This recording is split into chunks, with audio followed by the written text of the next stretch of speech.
Mambo vipi mwanafamilia wa channel tupendwa hii hapa ya Kileo Media. Kama ndo mara yako kwanza basi usisahau kusubscribe, kulike, kushare pamoja na kucomment. Bwana, tumeweza kuona upendo wa Zuchu kwa mama yake mkwe hauwezi kuelezeka, na tumeweza kuona namna ambavyo mama Dangote anampenda sana bibi Zuchu na kumfanya aweze kuwa na amani na furaha katika maisha yake yote, kwa sababu kuna vingi ambavyo vimeweza kutokea na kila mtu alitamani sana kuweza kumfanya awe na amani na furaha zaidi katika kila hatua ya maisha ambayo anayopiga. Najua kwa watu wengi watajiuliza maswali mengi juu ya haya ambayo yanayoendelea sasa hivi, na wengi wao watasema ya kwamba watu wanatakiwa kuweza kupambana na kuwafanya watu wengine waweze kuenjoy zaidi. Ila kwa hiki kinachoendelea sasa, Mungu pekee ndiye ambaye atakayeweza kujua mwisho wa haya yote ambayo yanayoendelea, kwa sababu kila mtu anaamini ya kwamba Zuchu ni mwanamke ambaye mwenye akili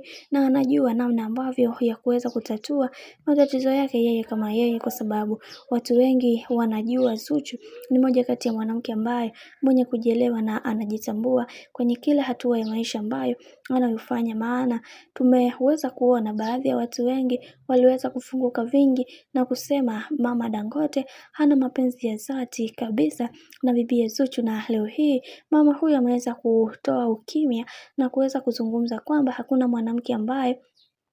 ni mzuri na mwenye akili timamu kama bibi Zuchu, kwa sababu namna ambavyo anavyohandle